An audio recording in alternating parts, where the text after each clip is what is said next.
Good morning and welcome to the 8th meeting of the Health and Sport Committee in 2020. Can I please ask everyone in the room to ensure mobile phones are off or on silent and not to use mobile devices for photography or recording proceedings. The first item of our agenda is to consider whether to take items 4 and 5 in private. Are we all agreed? Thank you very much. The first substantive item and the next item on our agenda is to hear from the Cabinet Secretary regarding the Coronavirus Bill LCM. The LCM was lodged on Friday by Michael Russell, the Cabinet Secretary, with support from Jean Freeman, who is with us this morning. It is a UK government bill.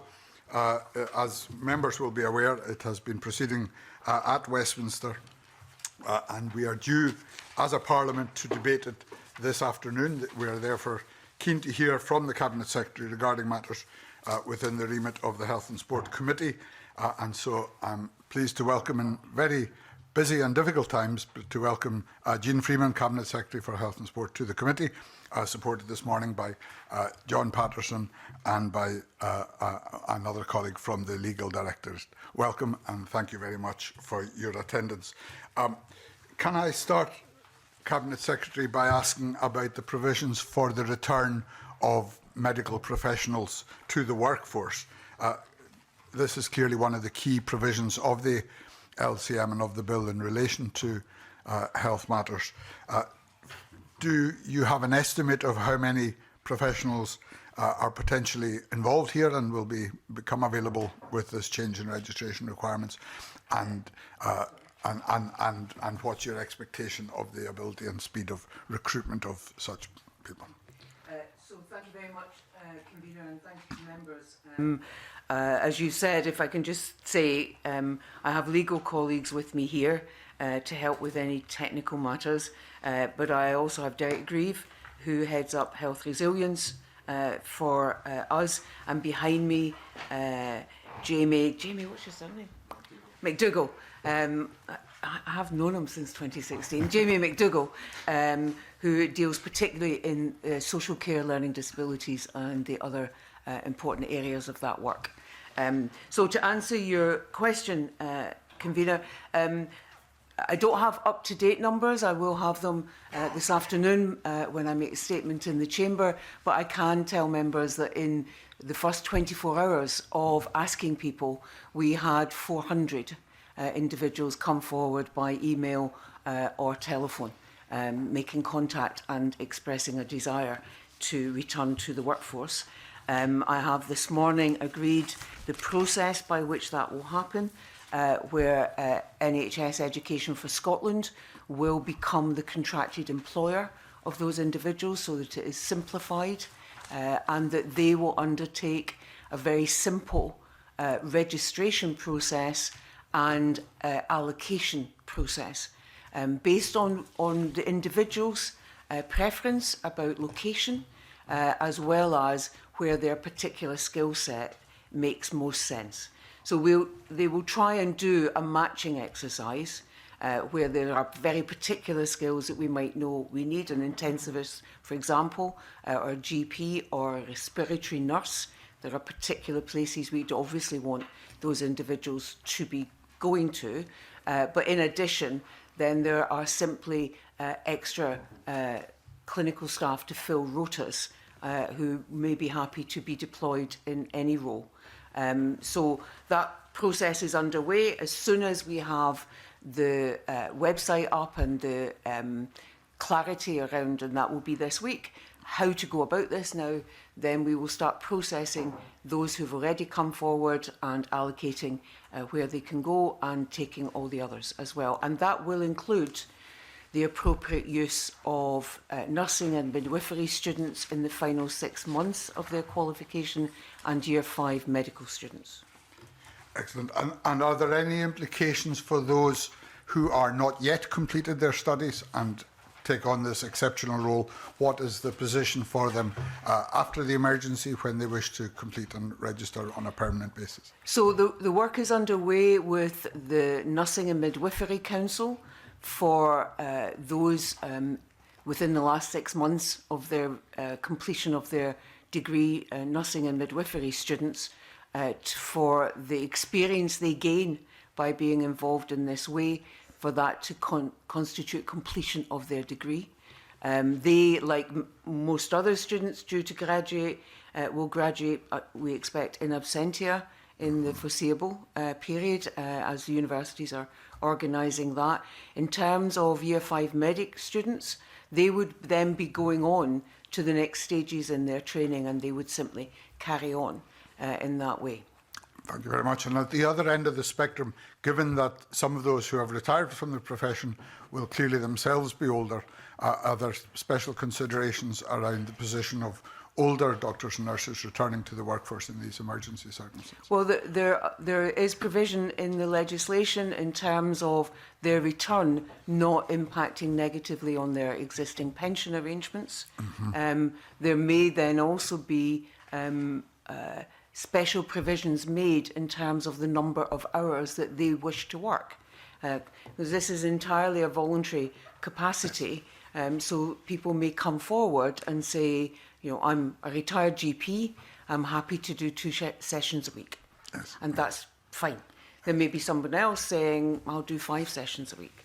So it is very much led by what people are willing to do, as it should be, because they are volunteering to return to service, and we should make sure that we are led by what they are willing to offer.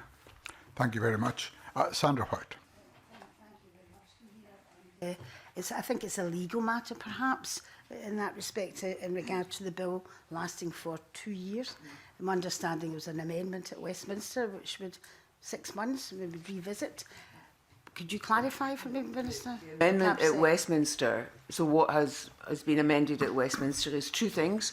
The Westminster Parliament will debate the use of the legislation every 6 months, and the UK government will report to the Westminster Parliament every 2 months on the use of the powers under the legislation. And I understand that Mr Russell last week in our chamber committed to reporting to our Parliament on the use of the powers under this legislation.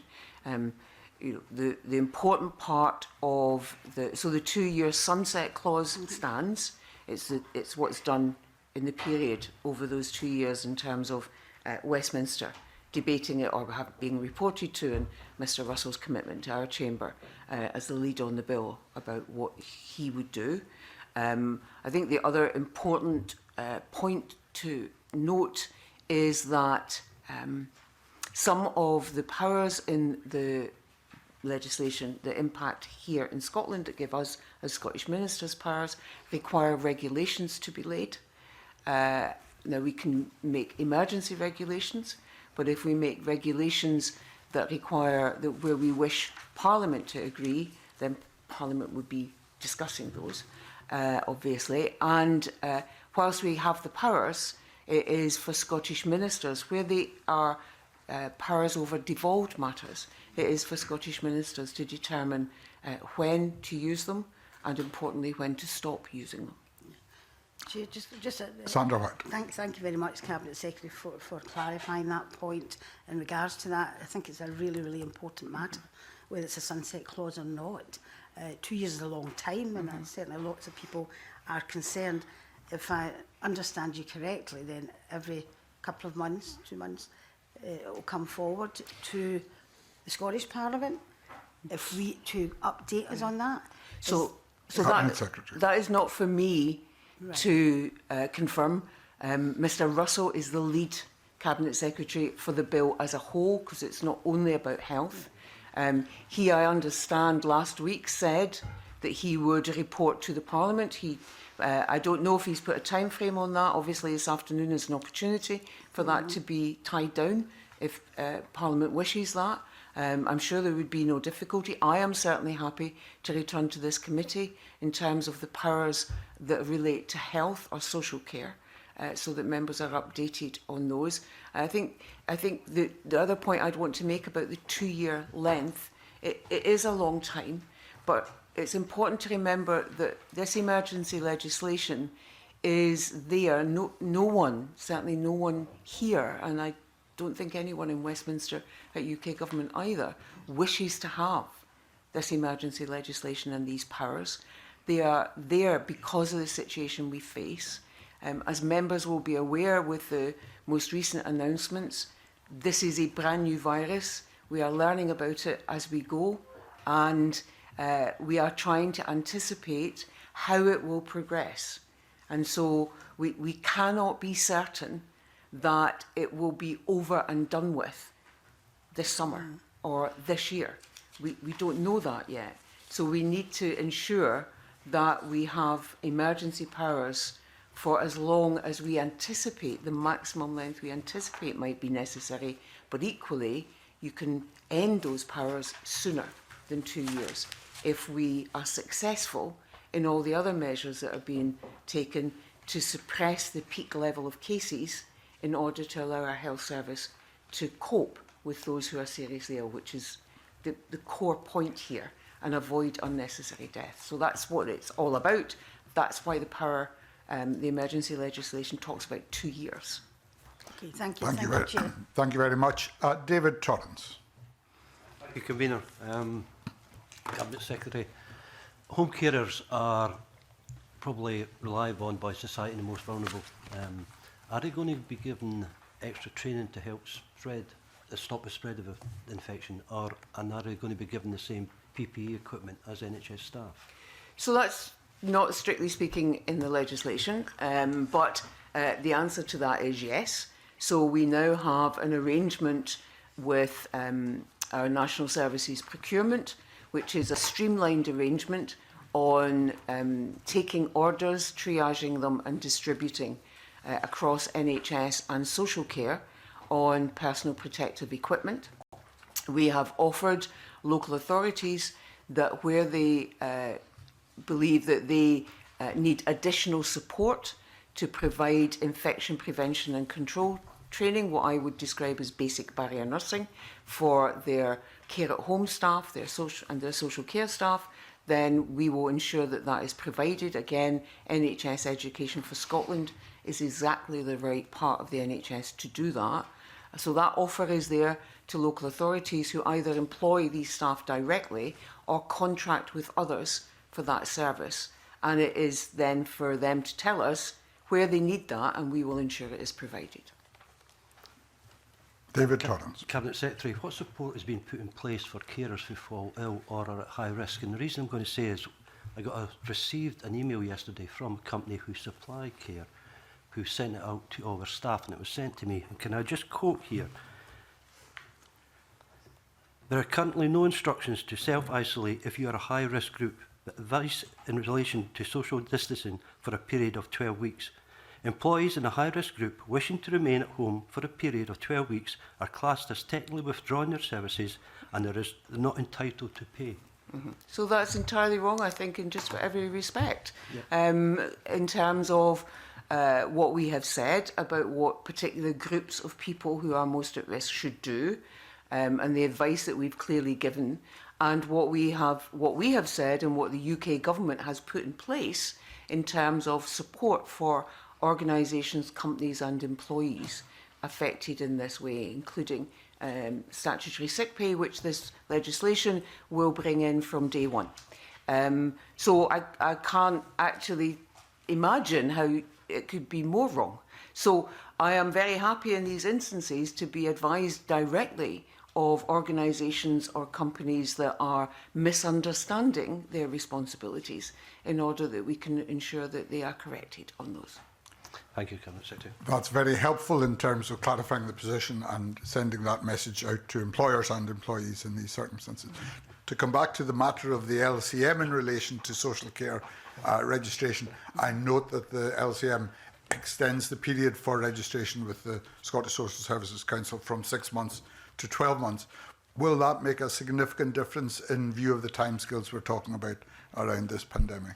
So that, and my legal colleagues here will correct me if I'm wrong on this, my understanding of that is that it allows the registration of social work students in a temporary capacity in order to enhance that workforce. Of course, they are as a key group of workers in assessing social care needs, and we do anticipate an increase in the demand for care at home and social care. But it then gives them a longer period to register fully as registered social workers. And the Nobody's same will, contradicted me, I think I must be right. that's a good sign, and the same will apply to retired social workers returning, in broad terms, as Yes. applies to retired Yes, health professionals. yes. So it's the regulatory bodies that the agreement's been reached with, the GMC, the Nursing and Midwifery Council and others, SSC, who control who's on the register and therefore permitted to be employed in those ways. Those agreements are now all reached, and the bits of the legislation relevant to that simply ease that process so it can happen. Thank you very much. Alec Cole-Hamilton. And can I just put on record my respect and admiration for all you're doing? I think for me, in terms of the LCM, the most anxiety-inducing part of it is the provisions around mental health, because there are some pretty sweeping changes here. I understand entirely the need for that. For example, the need to only have one medical officer report rather than two for a CTO. But just coming on to the fact that we are suspending the requirement to review compulsory treatment orders. I have two concerns about that. One is capacity strain in the system, because we are very likely looking at a tidal wave of need in terms of mental health and indeed those orders and restriction orders. And also, my concern would also be that, I think, along the lines of Sandra White, that if this was just left to go, we could have people on these CTOs for 2 more years without any kind of review. Does this mean that we're not going to review these orders at all, or is it just the requirement is removed? So this is the temporary suspending of mandatory review of certificates. That is the, yes, right. What remains is a general duty to review. Okay. The general duty to review remains, right? And part of what is being permitted here is to take account of where we have staff shortages, particularly in terms of 2 doctors, 1 doctor instead of 2 doctors, or in the mental health tribunal, so that we allow it to continue to function where there are fewer members of the tribunal than would be the case in normal course. But the general requirement to review remains. Okay. And as I said earlier, this is one of the areas where we would require to lay regulations. Yes. And so we could lay emergency regulations. They only would last for 28 days. Or we could lay regulations that require to come and be discussed and agreed by the Parliament. And whilst I can't predict the future and say that we would never lay emergency regulations that only last for 28 days and there is no debate, that we would never do that, I think in terms of mental health legislation, my colleague Ms Hockey is very keen that any changes that we might make are the subject of at least some discussion by members in the Parliament in order to ensure that people's rights are retained. It's very helpful to have that on the record. Thank you. Also on mental health, if I may, Convener, we have a provision within the new Westminster bill which would allow a person to be given medicine without their consent, or if they were unable to consent. I understand why that's there, but I always think about the hypotheticals in this situation. So, for example, if you've got a very elderly patient with other comorbidities who is saying, "Don't give me any further treatment, treat the people you need to be treating," would that get in the way of their request, or are we quite content that their rights to have treatment withheld would be okay?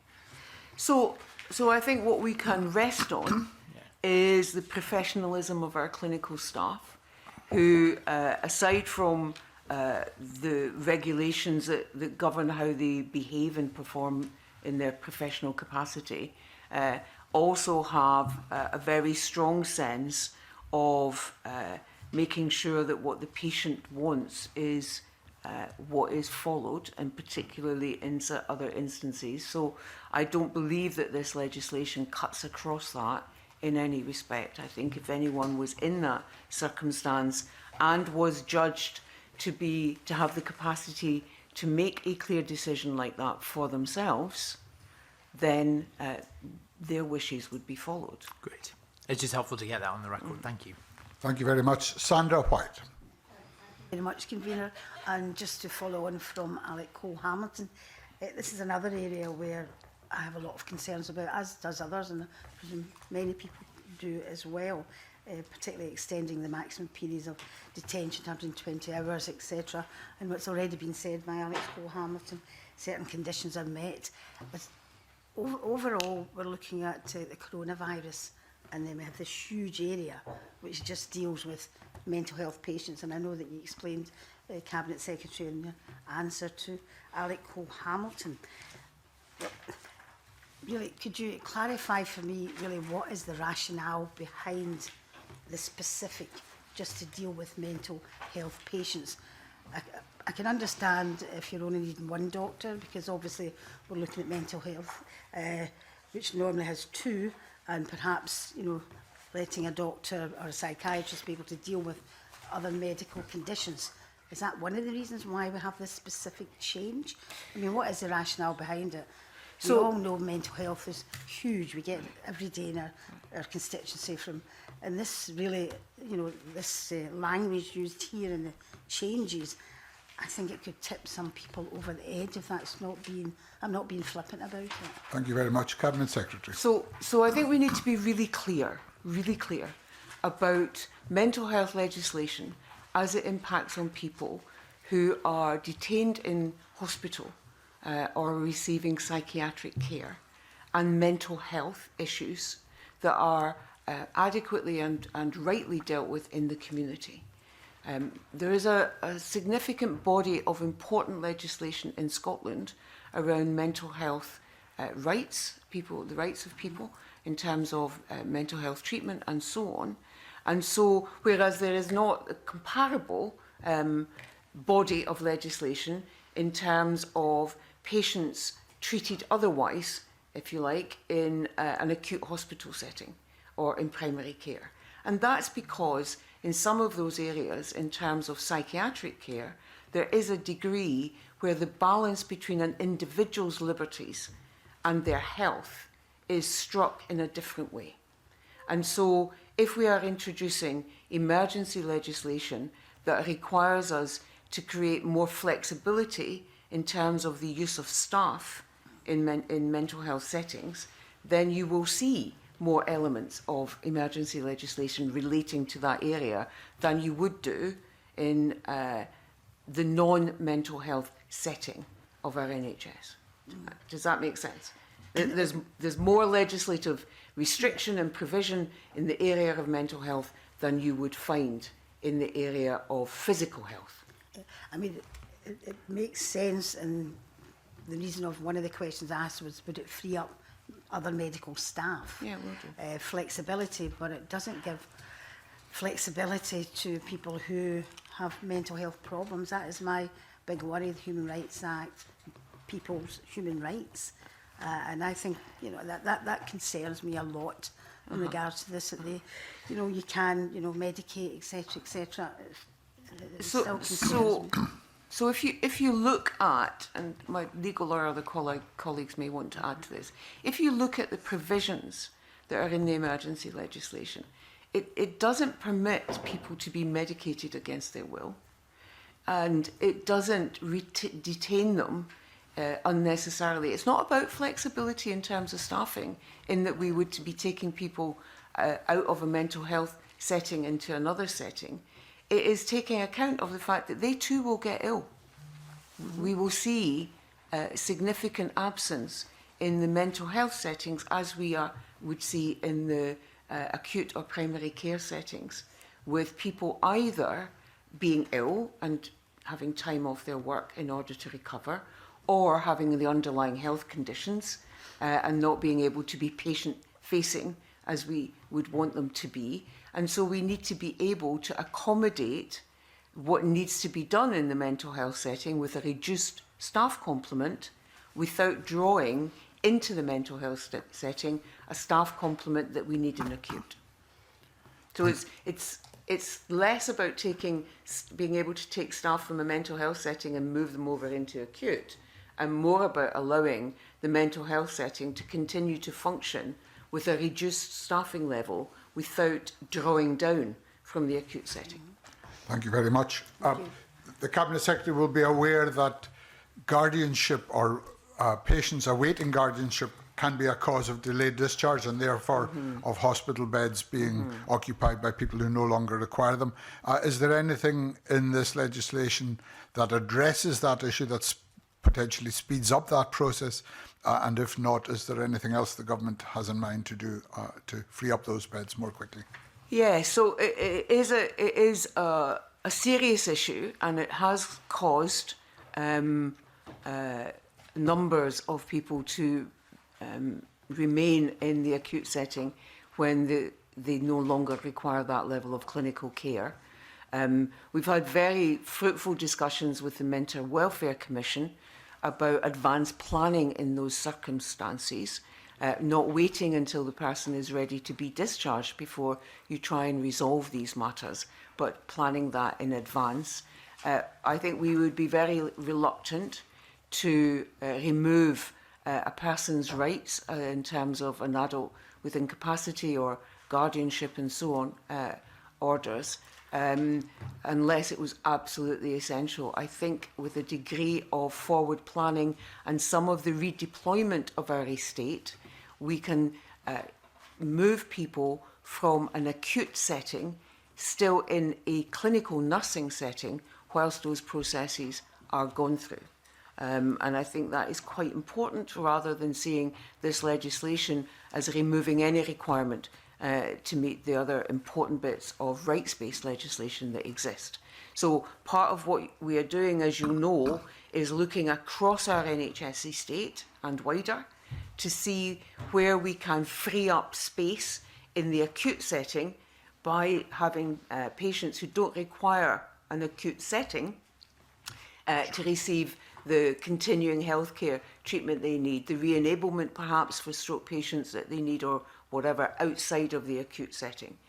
So part of that is looking here at making sure that we can have people in the appropriate healthcare setting whilst issues are pursued around guardianship and so on.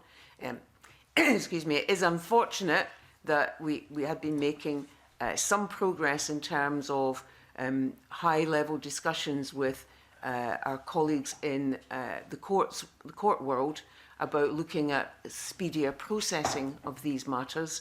But of course, the current situation means that those discussions can't be pursued. So we need to just look at, without impinging on people's rights, how can we stay within the law but free up space in the acute setting.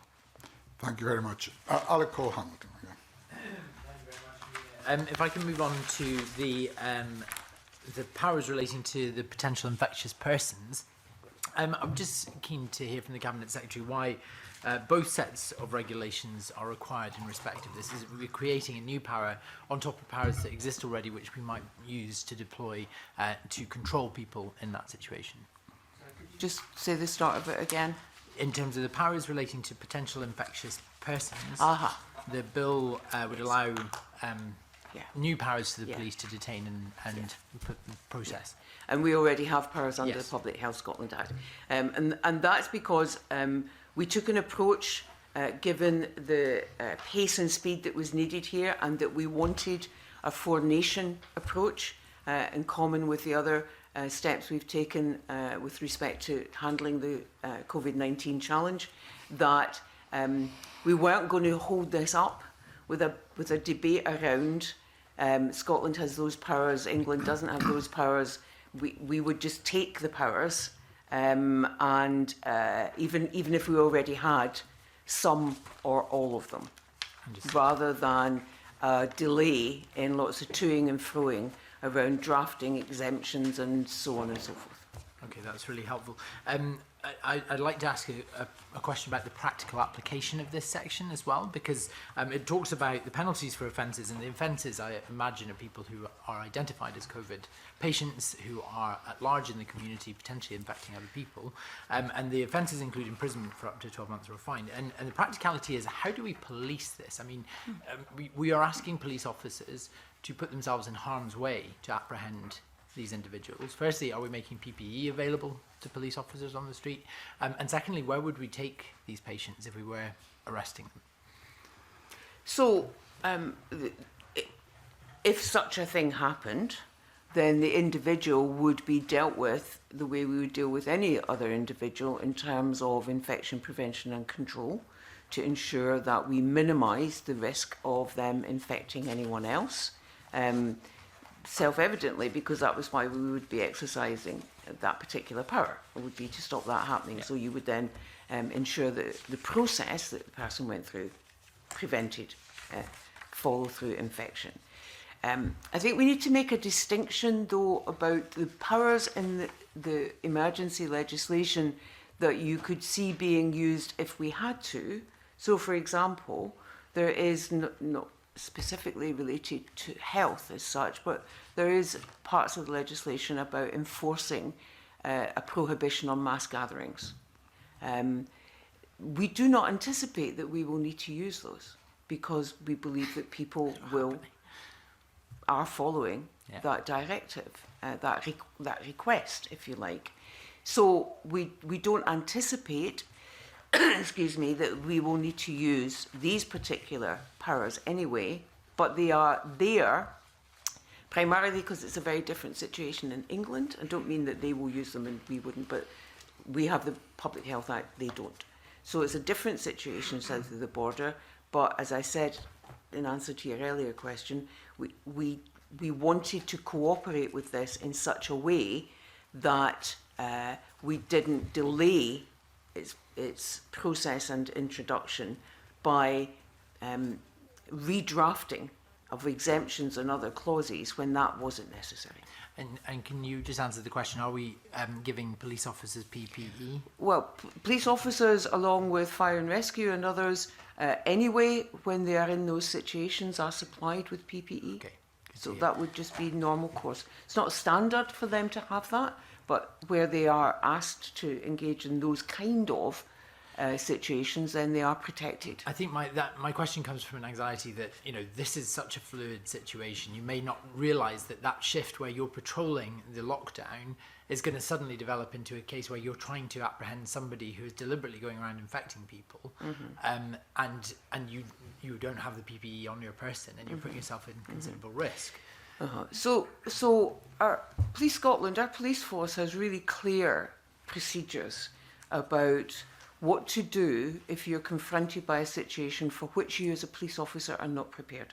Now, that covers if someone had a gun, for example, in other circumstances, then they have very clear procedures that they follow about what they don't do and what they then get to aid them. And that I would strongly imagine that this would be exactly their response in that situation.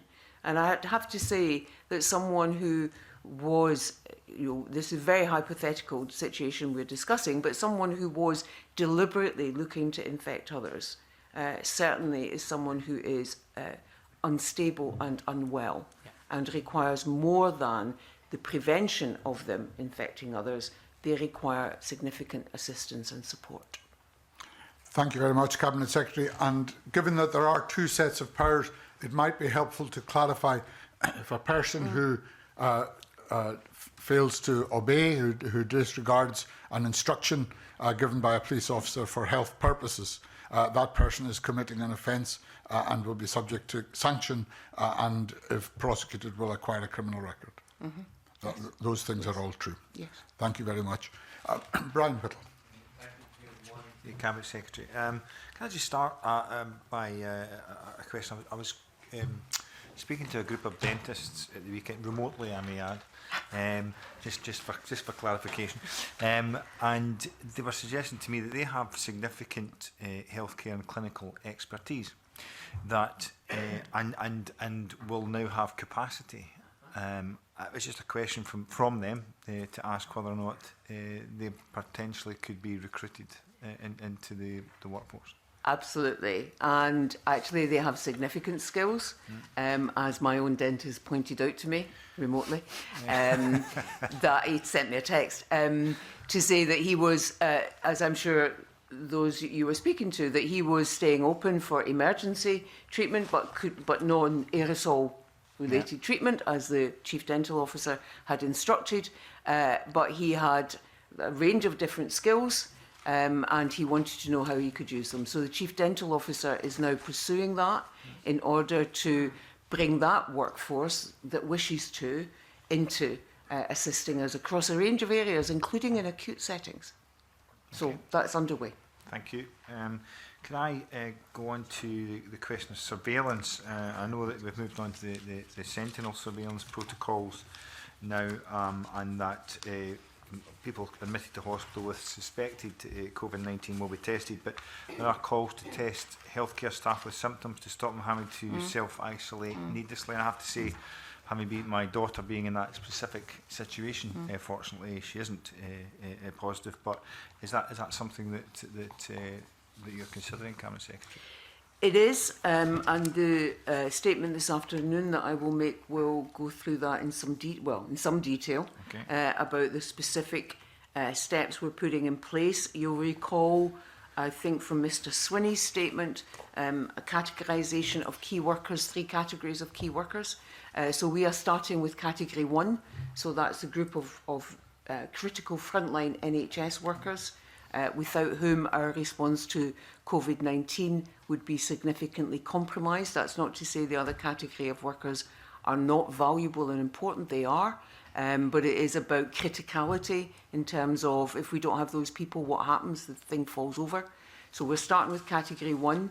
We're starting with the current capacity we have for testing, but a significant amount of work is underway to increase that capacity in Scotland, but also as part of a UK-wide additional significant uplift in the volume of tests that can be undertaken in a day, the speed with which the response can be given to individuals. It's not possible to say more about that just now because the final agreement across the UK has not been reached in order to put it in place, but I have confidence that that will be able to be announced and members to be informed fairly shortly, and that significantly increases our testing capacity.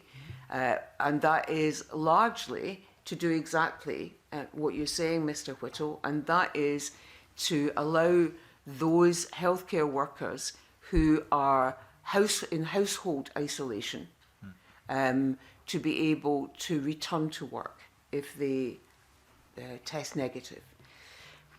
The caveat I'd put on that, or the qualification I'd put on that, is that the test at the moment would tell me whether at this moment I have the virus or don't. What it doesn't tell me is whether I'll have it next week. Right? So it's a binary test. The other work that is well underway across the UK and elsewhere is the antibody test, which would tell me that I now have antibodies against this virus. So that is, in terms of a healthcare, in terms of anybody, in terms of a key worker, that is a really important test because it says that I've got the antibodies, I am not likely to be infected now, which is different. That is not as far advanced. So we have the test for coronavirus. It's simply about scaling up the capacity to almost an industrial scale, actually, and that is underway. But the antibody test is being worked on very, very hard so that we're sure, we're confident of it. And that is, again, a quick test once we have it in place. And we would expect to see that in the near future. But I can't be more specific than the near future. Thank you. If I can move on then, in the same sort of vein, it's just that the accuracy of the sort of sentinel surveillance approach, if you like, given that people are being advised not to present a GP surgery if they're showing symptoms. So I wonder if you're confident the approach to testing and surveillance provides that necessary precision to accurately manage what is becoming obviously a serious pandemic. So I should just take the opportunity to remind members of what we announced yesterday, and that is the establishment of the Scotland-wide community hub and assessment centres, where the advice to people, if they are symptomatic and their symptoms worsen, is to phone 111 and receive through a series of steps the treatment and, if necessary, the hospital admission that they might require, all clinically assessed as they go. And that frees up our GP practices to continue to deal with non-COVID related healthcare demands. That's really very important. The work on the increasing the sentinel capacity for surveillance is giving some consideration as to whether those assessment centres can be included in that. But remember, at that point, we're already now dealing with people who have COVID symptoms. What we're trying to understand is the level of spread in the community amongst people who feel a bit unwell, but we don't necessarily know if they've got COVID or not, right? So what we're trying to detect by testing patients in hospital for respiratory conditions, those in intensive care, and that wide sentinel approach is what is the degree of grip that the virus has in terms of spread across our community, because that then does inform the measures that we take or that we lift or we change in terms of prohibitions on what people can do and what we are asking them not to do. Now, working all that out is worked out, you'll be pleased to know, not by people like me, but by the scientists in our SAGE group, our clinicians, and the additional initiatives that the CMO will announce with specific relevance to Scotland. So they work that out. These are people who have long experience in infection spread and understanding the epidemiology of it and so on, along with mathematical modelling and behavioural science. So they all come together and they work out what's the best way to give us that intelligence, if you like. And that is then what, as politicians, we go with, because they are the people who understand how you get the right measure to give you an indication of what is happening in the community. Can I just, finally then, just ask that final question, Cabinet Secretary. Do we have an estimate of the sort of prevalence within Scotland at the moment, given the protocols that you're currently going through just now? Yes, we do. If I'm right, is it for ICU cases you at 100? For ICUs, sorry. So for the number of people we would have in any instance in intensive care who are COVID patients, you multiply that by 100. At the moment, I believe we have 25. So that's 2,500. Now that I think our scientific and clinical advisors would tell us that is probably an underestimate.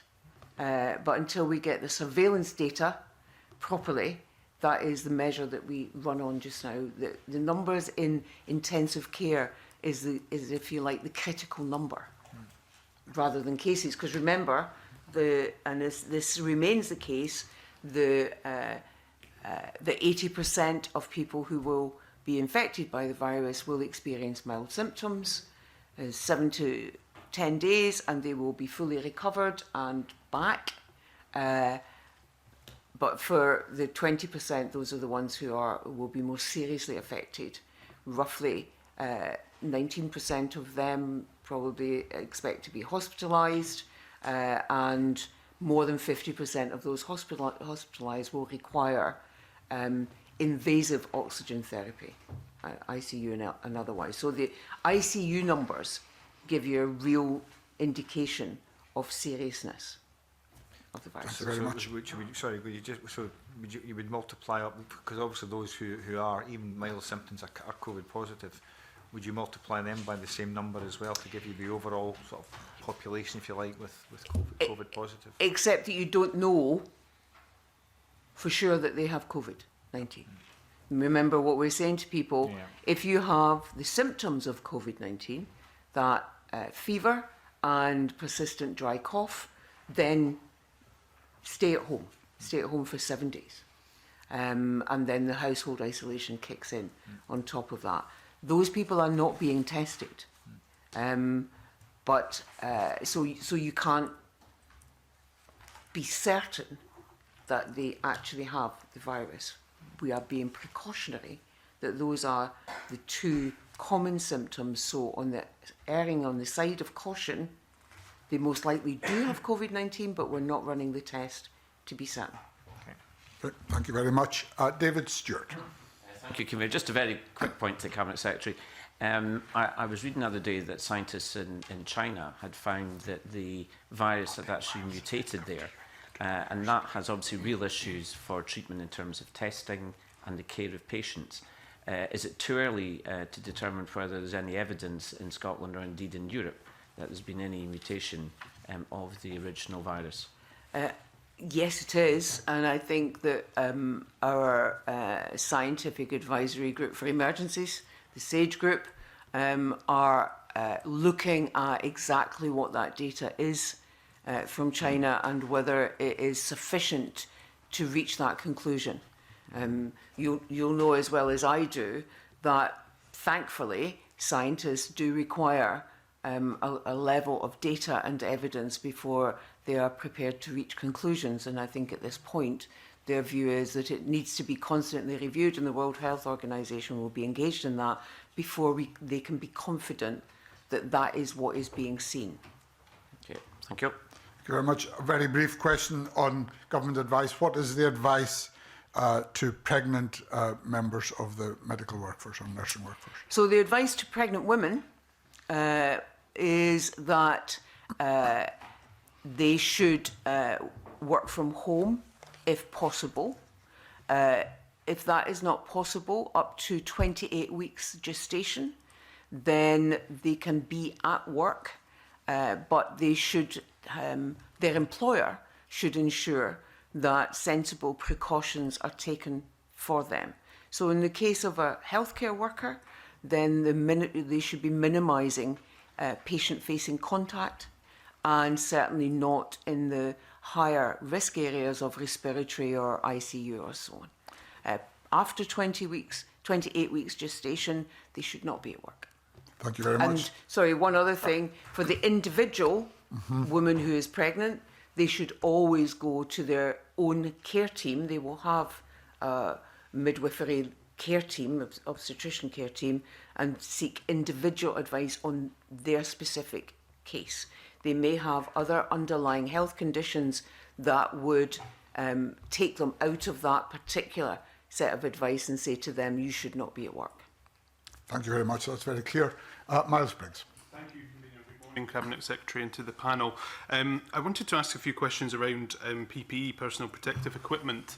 I know from my mailbag that a lot of members of our health service team are really concerned about this and putting forward a number of concerns. I was wanting to therefore ask if you could give us an update on the current position with regards to supplies of PPE.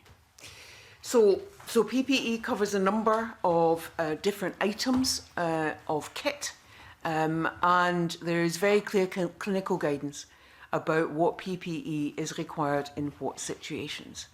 As to exact numbers, I can't, but I'm very happy to make sure that as of today we can give people that, although by tonight it will be different. But my understanding is that in terms of aprons, gloves, normal masks, so not the face fit masks, and eye protection, we have adequate supplies, albeit there is a huge challenge on those supplies because we have extended our procurement in order to cover those areas, for example, of social care or primary care that would not in normal circumstances have required those. So there is increased demand over and above our acute and hospital setting. The issue then has been UK-wide, at least European-wide, the availability of the FFP3 masks, that's a sealed face-fit mask, which has been significantly challenging. We now currently have adequate supplies now, but there are orders in constantly. What we have done, though, is introduced 19 machines at different locations around the country. So these masks are very uncomfortable. I'm sure Ms Harper would agree with me if she's ever worn one. They are exceptionally uncomfortable, and because they seal. Yeah. And so you need to be sure that the seal fits. And we now have 19 machines that will test that. So if you were to have one fitted, it would test that it fitted you. And it would give you the evidence to show you that, so you could be confident. So we now have, because in some instances, people have felt that the mask wasn't fitting, but objectively it looked like it was fitting. Now we have the machine that will give them that assurance one way or the other. And as I said, 19 of those located around the country. The way in which we procure those supplies, you'll know that NSS undertake that procurement exercise for us. And you'll recall from Brexit preparation, negotiations and discussions how that worked. But we are also hooked into UK-wide searches for adequate supplies of all that PPE equipment. Thank you. And in terms of the supply then and sourcing and procurement of this equipment, is that being taken forward on a UK-wide basis? The only figures I could see were with regards to England, not Scotland, and welcome publication of them today. Is this a UK-wide procurement we're taking, or Scotland only? Both. It's both. It's just as it was when we were preparing for Brexit, in that we do both. We pursue our own routes, but we also are part of UK procurement. And there is some discussion going on, and it would seem appropriate to me that we almost, in some instances, adopt a pooled approach so that supplies are allocated to those parts of the UK that need them most at any one time. As the key is a supply chain, so that as you allocate out, you are confident about delivery dates to feed in. Yeah. And finally, can I ask, are all the health boards following the same PPE advice government's given? And specifically around community pharmacists, are they being included, given that a lot of the work's now being put towards them within a community setting? So all health boards certainly should be following the advice, and any that aren't, then I'd like to know where that is the case so we can deal with that. Remember, last week I put the NHS on an emergency footing, and that is crystal clear then what that means for boards. I met Community Pharmacy Scotland last week, and amongst the things that we discussed, part of which was what we announced yesterday, which is that Scotland-wide access now to the emergency care information, so that they are playing a very full part in our primary care delivery, was PPE. What they asked me to ensure was that community pharmacies had the necessary PPE equipment to clean consulting rooms. And that's what we've ensured will happen. So they are now in that procurement chain. Yeah. And in terms of policy around testing kits when they're coming forward, will they be included as well as members of NHS staff who want to have a test? Yes. Remember I talked about the 3 categories, and we will, as we scale up the testing capacity, then we will work our way through the 3 categories. The 3 categories for testing, or the way in which we will deal with those categories in terms of testing, is not the same as the categories are being offered the opportunity for childcare in Mr. Swinney's area. So that is not as strict, because it's not about capacity. What I'm doing is managing the testing capacity against the most critical. And as my capacity increases, I can move it to other groups inside health and social care. Okay, thanks. Thank you very much. Emma Harper. Thank you, Convener. Good morning, Cabinet Secretary. I know it's an immense amount of work that you're doing at this time. A couple of wee questions about critical care. You said that most patients or most people won't need hospital admission, and then the ones that need hospital admission might be about 19%, and then half of those end up maybe needing more invasive oxygen. So when we're looking at the numbers, we know that we will need more critical care capacity.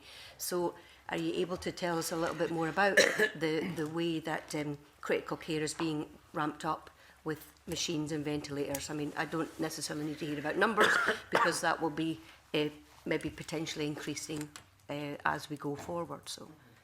So the way that we're working it is that as those as the numbers are modelled about where we are in the approach to the curve, which I'm sure you recall.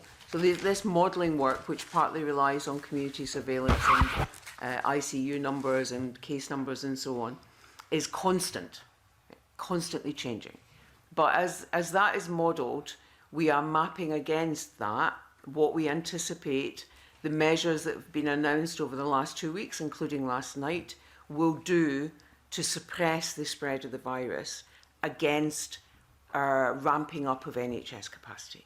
And the trick, if you like, is to suppress the number of cases to run just under our maximum capacity in terms of NHS care.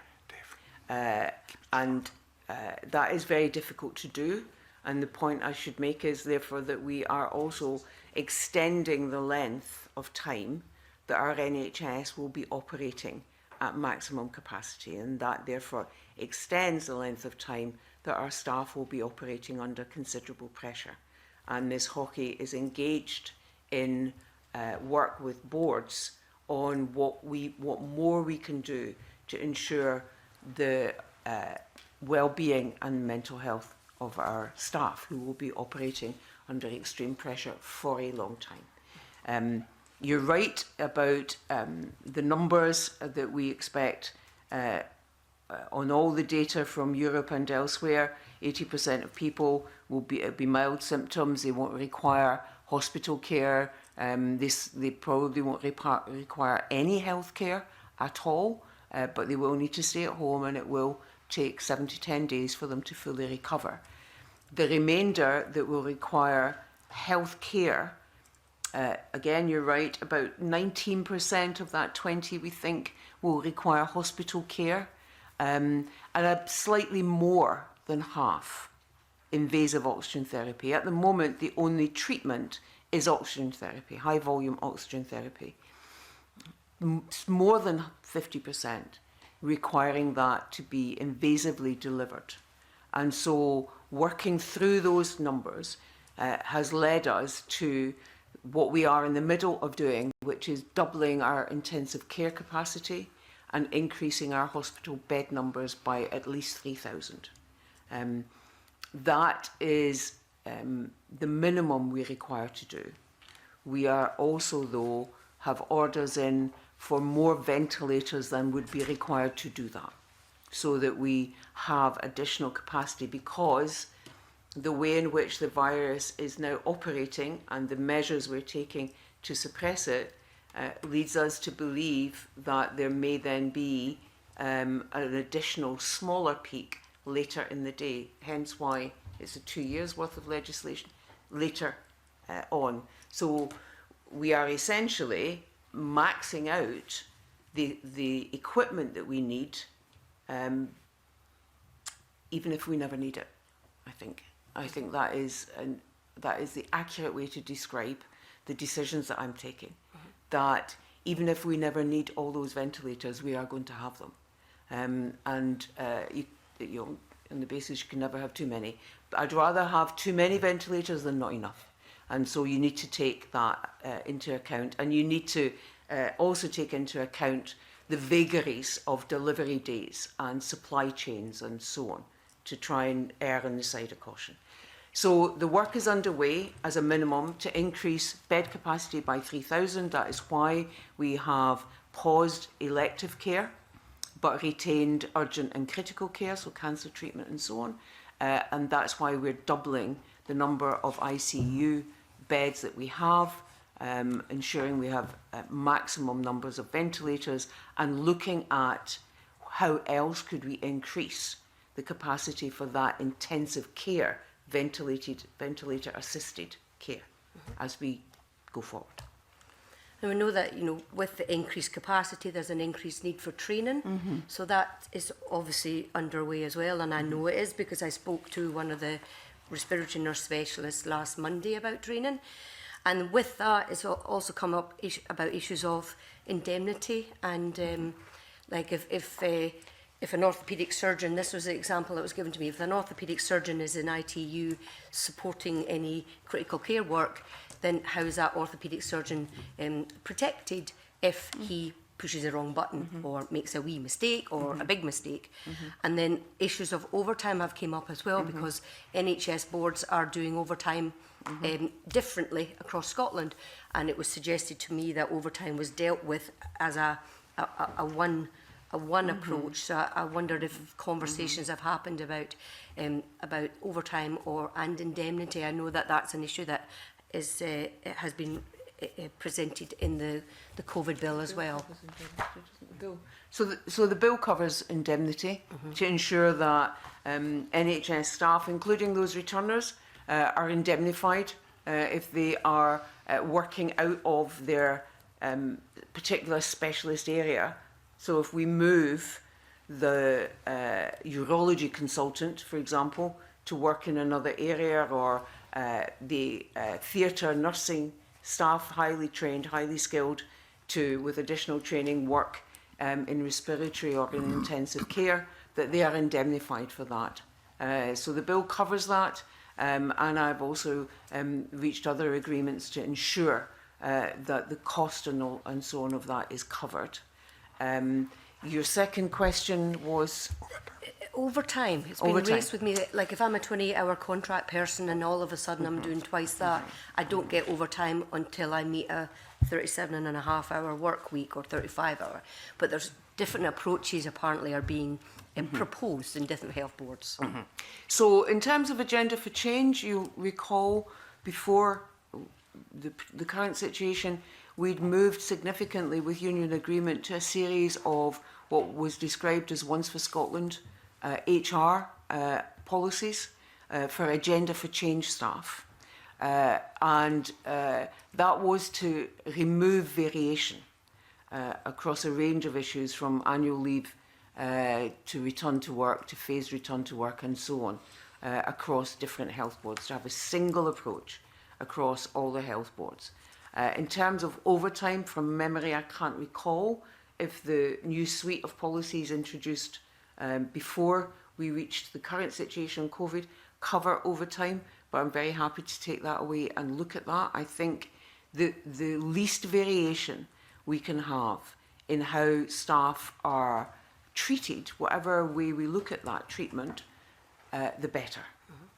Because they're all being asked to do the same thing and to work under that pressure.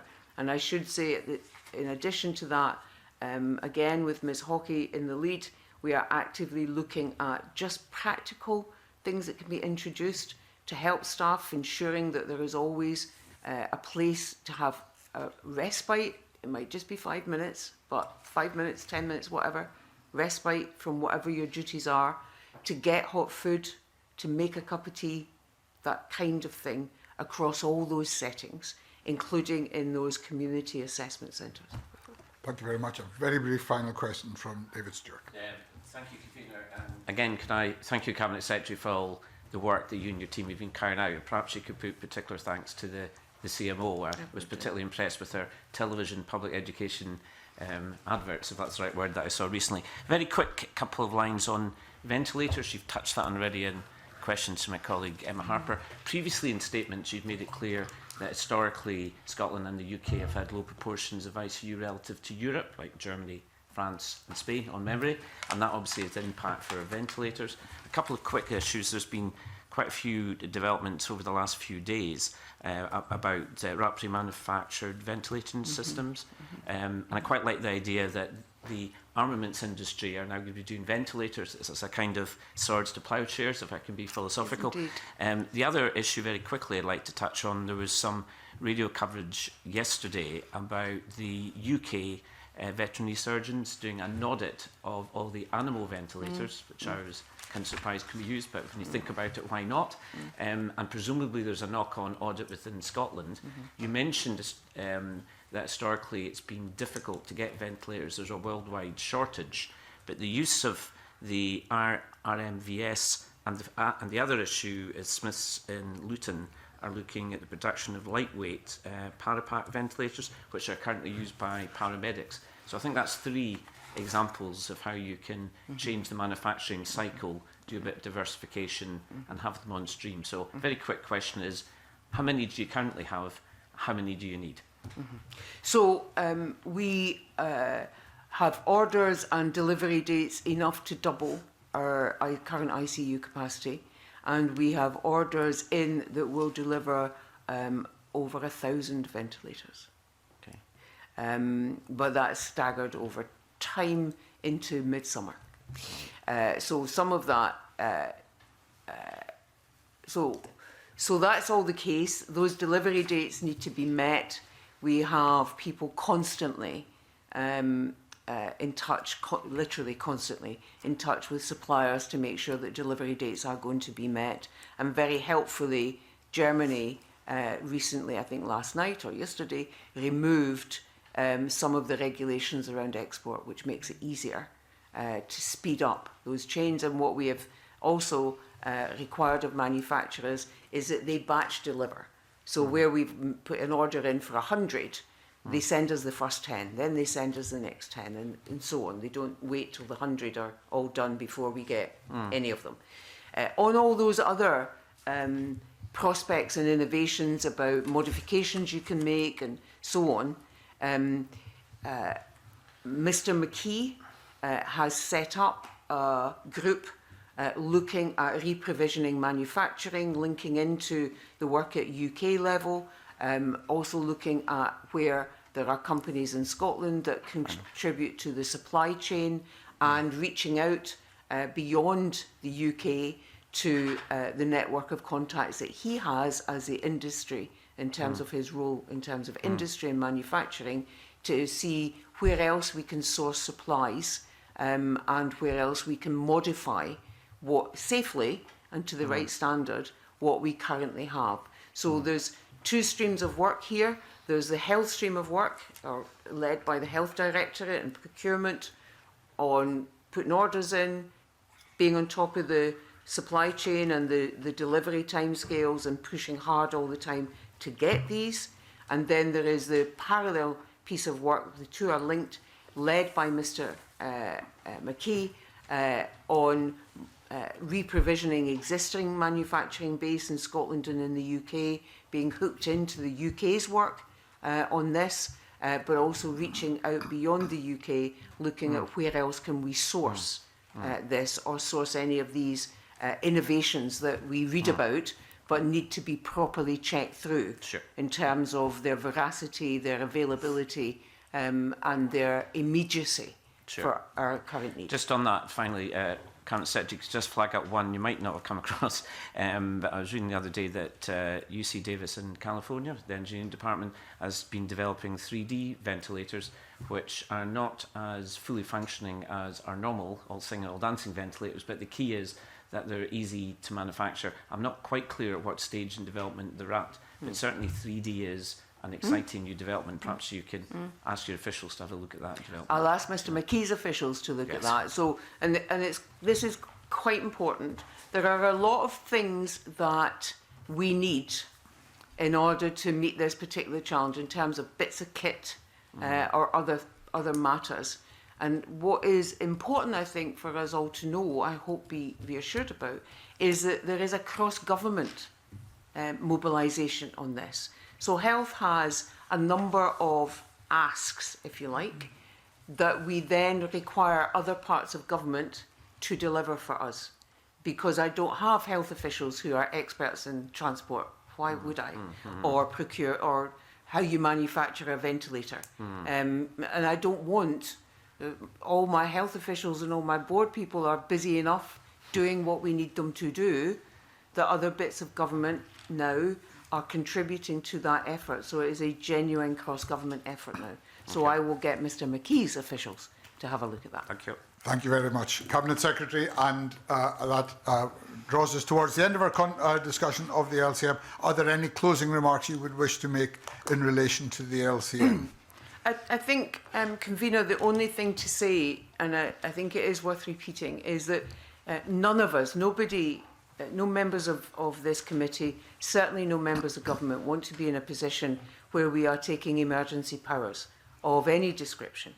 But it is the very nature of the situation we face, and we are only doing this and being part of this UK bill because we believe that these powers are necessary contributors to the work that we need to undertake, which is quite literally about saving lives. Thank you very much, and can I thank your colleagues as well for their attendance. We will write a short report on the consideration this morning, which will be annexed to the report from the Finance and Constitution Committee regarding these areas, and as everyone knows, that will be considered by Parliament this afternoon. Thank you very much for your attendance. I'll suspend this meeting for 2 minutes.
You may find the chair unsympathetic on this occasion.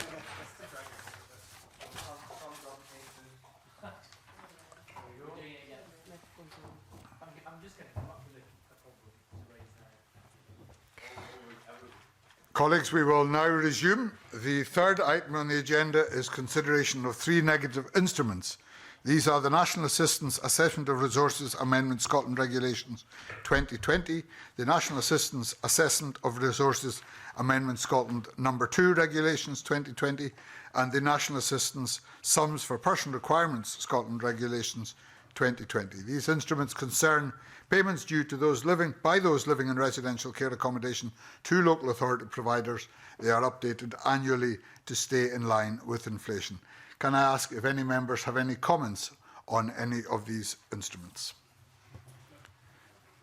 If there are no comments, is the committee agreed to make no recommendations? That is agreed. Thank you very much. We will now move into private session.